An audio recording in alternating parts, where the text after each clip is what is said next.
안녕하세요. 교육의 진심인 아빠 원어드림입니다. 이번 영상에서는 제 이야기를 좀 해보려고 합니다. 여러분, 살면서 핑계 대시고 자기 자신을 합리화시키려고 노력합니다. 누구나 다 그런 기질이 다 자기 안에 있을 거예요.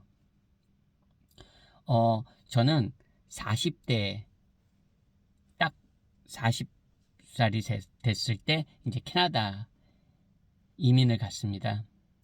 그 전까진 뭐 열심히 살았고 노력도 했고 그러다 보니까 나름 제 일에 있어서 굉장히 대우도 잘 받고 소위 말하는 잘 나갔던 것 같습니다. 그러다가 이제 캐나다 이민이라는 게 어떻게 보면 꽂히는 거죠. 저한테 꽂히게 됐고 그러다가 이제 바로 움직이지 못했고 그 후에 이제 몇 년이 있다가 그렇게 제 나이 40살에 캐나다로 가게 됩니다. 그리고 뭐 처음에 이제 캐나다에 가서 쉽지 않았죠. 쉽지 않았습니다. 여러 가지로. 뭐 나이도 일단 기본적으로 있고 그리고 그 사회는 캐나다 사회는 굉장한 인맥 사회예요. 인맥 사회. 인맥 사회에서 아는 사람 한 명 없는 그런 곳에서 자리를 잡는다는 게 외국인으로서 그리고 또 가장으로서 그렇게 만만한 일은 아니었던 것 같습니다. 어쨌든 저희는 이제 이민을 갔던 거니까요.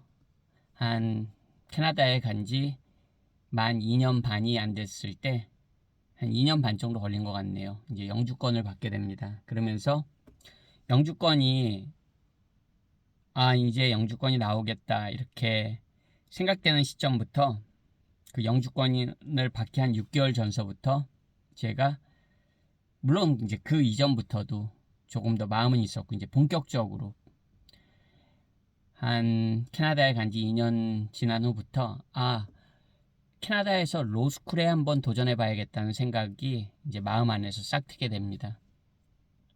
그러면서 이제 영주권은 나올 것 같고 그러면 로스쿨에 한번 입학을 하는 게 어떨까? 진지하게 이제 고민은 그 전부터 했고 이제 실행에 옮깁니다. 실행이라는 건 뭐 있겠습니까, 여러분? 로스쿨 입학 시험인 이제 LSAT이라고 하거든요. 그 북미에서는 LSAT이라고 하는데 그 LSAT 시험에 이제 준비를 합니다. 이제 처음 시작은 도서관에서 이제 엘세 책들을 빌려다가 보는 거죠. 보고 이제 관련 그런 자료들도 찾고 입시 준비를 해 나갑니다. 그러다가 이제 말 그대로 영주권을 받게 되면서 그때 그 당시에 이제 나이가 벌써 만으로 42이 훨씬 넘은 거니까 거의 이제 43세 다가간 거니까 캐나다 로스쿨은 참고로 3년제고요. 3년을 졸업하고 우리로 말하자면 이제 뭐 용어는 다르지만 인턴십이죠. 인턴십을 또 거쳐야 되고 이제 로스쿨을 졸업했다고 바로 이제 뭐 미국처럼 그냥 뭐 단지 바이기잼을 보고 사법 그 변호사 시험을 보고 바로 이렇게 활동할 수 있는 게 아니고 그 어떻게 보면 로이어 밑에서 그 수련을 해야 돼요. 수련을 해야 됩니다. 뭐 용어는 다르지만 쉽게 말해서 인턴십이라고 생각하시면 됩니다. 근데 막연하게 그런 생각을 합니다. 3년의 공부하는 기간 동안 학업 기간 동안의 생계와 그 생계 부분보단 솔직히 저를 더 걱정하게 만들어줬던 건 3년을 공부하고 나면 기본적으로 제 나이가 만으로 한 46 정도 되는데 그때 나를 그렇게 자기 밑에 받아줄 수 있는 과연 로이어가 변호사가 있을까? 그런 어떻게 보면 정말 쓸데없는 걱정이죠. 그거는 그때 해야 될 걱정이 아닌데 어떻게 보면 로스쿨에 입학하고 로스쿨 과정을 3년을 버티고 그 이후에 걱정해야 될 문제를 제가 어떻게 보면 나이가 좀 많고 이제 가장으로서의 그런 책임감 그런 걸 느끼다 보니까 그런 걱정을 하게 됩니다. 어떻게 보면 그 문제에 꽂힌 거예요. 과연 40대 중반에 로스쿨을 졸업한 학생을 인턴으로 받아줄 그런 로펌이 있을까라는, 지금 생각해보면 쉬운 일은 아니겠지만 왜 안 되겠습니까, 여러분? 왜 안 되겠습니까? 근데 그런 생각을 하게 됩니다. 그러면서 아무도 나를 받아주지 않을 거야. 그런 생각에 꽂혀서 결국은 그 LSAT 공부를 포기하고 바로 제가 지금 그 자격증을 가지고 있는 캐나다 공인 이민 컨설턴트 자격증 그 코스로 바꾸게 됩니다. 물론 그렇다고 제가 가지고 있는 자격증이 우습다? 그건 아닙니다. 물론 로스쿨과 비교하면 하늘과 땅 차이죠. 하늘과 땅 차이. 이거는 제 개념이고요. 이건 제 개념으로 좀 극단적으로 말씀드린 거고, 제 자격증만 하더라도 한국 분들이 그렇게 취득하기에는, 이민자가 취득하기에는 그렇게 만만한 자격증은 또 아닙니다. 예. 여러 가지 자격 조건들을 갖춰야 되고, 그 중에 하나가 IELTS 아카데믹 7.5입니다, 여러분. 솔직히 IELTS 아카데믹 7.5가 웬만한 이민자가 그 달성하기에 절대 만만한 과정이 아닙니다. 예. 영어 못해서 대학 공부를 아예 포기하시는 분들도 계시니까요. 예. 뭐 그거는 참고로 아주 필수 조건 중에 하나입니다. 참고로 그걸 포함해서 디플로마 과정을 마쳐야 되고, 캐나다 이민법에 관한 디플로마 과정을 마쳐야 되고, 대학원 그 수준에서 그런 과정으로 마쳐야 되고, 만만치는 않습니다. 어쨌든 뭐 저는 낮춘 거죠. 그 기준을 굉장히 낮춘 거죠. 그래서 결국은, 그래도 자격 시험도 봐야 되고요. 따로 그 디플로마 과정을 마치고 그 캐나다 공인 이민 컨설턴트로서의 자격 시험도 또 통과해야 됩니다. 실제 시험이에요. 실제 지필고사도 또 치러야 됩니다. 물론 이제 뭐 다 한 번에 통과해서 그 자격증을 가졌지만, 결과적으로 요즘 많이 후회가 됩니다. 왜 그때 그렇게 합리화하면서, 내 조건을 합리화하면서 도전하지 않았을까? 만약 그때 도전했으면 어땠을까? 뭐 다른 거보다는 제가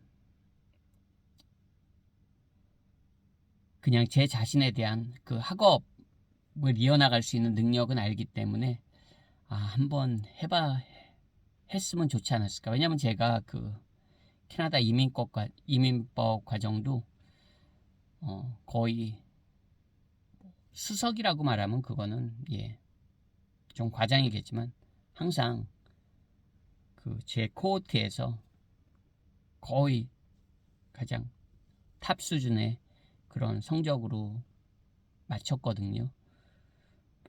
그러다 보니까 어쨌든 뭐 일부의 법이지만 또 법을 다루는 거였고, 한번 공부를 해봤으면 어떨까. 그리고 제가 중간에 그 로스쿨 그 생각하기 전에 그 노동법을 한번 전공해 보면 어떨까. 캐나다에서 어떻게 보면 레이벌로죠. 레이벌로. 노동법을 한번 공부해 보면 어떨까. 마침 제가 사는 지역에 그런 과정이 있어서, 학부의 과정이 있어서 그런 생각을 하다가 결국은 그냥 제일 어떻게 보면 손쉬운 거를 선택한 거죠. 근데 지금 와서 좀 많이 후회가 됩니다. 왜냐면 이제는 반백살이 됐거든요. 그럼 어떤 분들은 뭐 반백살 많아? 지금도 시도할 수 있잖아. 근데 그때랑은 또 마음이 다르네요. 그때랑은 사실 이제는 정말 핑계고 합리화할지 모르지만, 말씀드렸잖아요. 3년을 공부하고 또 그런 어떻게 보면 뭐 어프렌티스십, 그 변호사 밑에서 도제 기간을 거쳐야 되고, 이제는 네, 그냥 멀게만 느껴집니다. 예, 뭐 지금도 핑계라면 핑계지만 좀 많이 아쉽습니다. 여러분은 어떠신가요? 여러분들도 살면서 여러 가지 선택을 하시고 뭐 커리어에 있어서도 하나의 커리어로 계속 가시는 분들도 계시지만 그렇지 않으신 분들도 계시잖아요. 모든 게 다 때가 있는 것 같습니다. 왜 공부도 때가 있다고 하잖아요. 어릴 때 어른들이 많이 말씀하셨습니다. 모든 거엔 때가 있다고. 근데 지나고 나니까 40대도 분명히 도전할 수 있는 나이였다고 생각합니다. 물론 제가 60이 되면 50대도 도전해 볼 수 있지 않았나 그런 생각이 또 들지는 모르겠습니다. 사람 마음이 간사하잖아요. 하지만 지금은 굉장히 아쉽지만 마음은 안 된다고 그렇게 생각하고 있습니다. 예전처럼 그 정도의 의욕과 도전 정신이 있지 않은 게 사실이에요. 많이 나이가 먹으면서 그런 도전 정신도 좀 약해지는 것 같습니다. 어떻게 보면 핑계고 변명이겠죠. 그리고 구차한 변명이고 자기 합리화가 될지도 모르겠습니다. 그렇지만 다시 진지하게 생각해 볼 정도의 그런 마음은 이제 아닌 것 같아요. 더 이상. 여러분 꼭 어떤 거에 성공한 사람들만 뭐 누구에게 조언을 해주고 좋은 본보기가 되고 그런 건 아닌 것 같습니다. 그냥 제 나름대로 어떤 직접 뭐 차라리 엘세 시험을 로스쿨 입학 시험을 보고 로스쿨에 지원했다가 차라리 떨어졌으면 조금 미련이 덜 남았을 것 같아요. 근데 시험 준비 고작 한 6, 7개월 그렇게 하다가 멈췄기 때문에 어떻게 보면 더 아쉬움이 남는지도 모르겠습니다. 저는 좀 시도해보고 후회하는 편입니다. 모든 게 그 장단점이 있겠죠. 그리고 어떤 분들이 볼 땐 뭐뭐할지도 모릅니다. 왜 시도해보고 왜 안 될 걸 시도해요? 하지만 어떤 나쁜 건 아니잖아요, 여러분. 뭐 로스쿨에 도전한다는 게 나쁜 것도 아니었고 어떤 부정적인 저한테 어떤 자극을 주는 것도 아니었고 분명히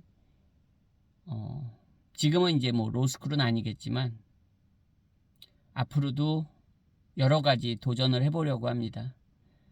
적어도 그 제가 가는 길이 틀리지 않은 길이라면 좀 도전해 보려고 합니다. 후회해도 도전해보고 후회하자는 게 저의 생각입니다. 제 아이한테도 이야기합니다. 이왕할 거면 최선을 다하는 게 낫겠죠. 공부든 아니면 뭐 자기가 좋아하는 어떤 분야를 파고들 때 이왕이면 내 선택이 그거라면 최선을 다하는 게 맞다고 생각합니다. 그리고 실패도 할 수 있겠죠. 그리고 그 과정에서 또 얻는 게 있다고 생각합니다. 오늘은 그냥 얼마 전부터 계속 그런 로스쿨에 대한 예전 생각이 많이 납니다. 왜 그런지 모르겠어요. 특히 요즘 그런 생각이 많이 들어서 한번 이야기를 해봤습니다. 여러분들도 하시는 일 최선을 다하시기 응원하겠습니다. 오늘 영상도 시청해주셔서 감사드리고요. 저는 또 다음번 영상에서 인사드리겠습니다. 안녕히 계세요.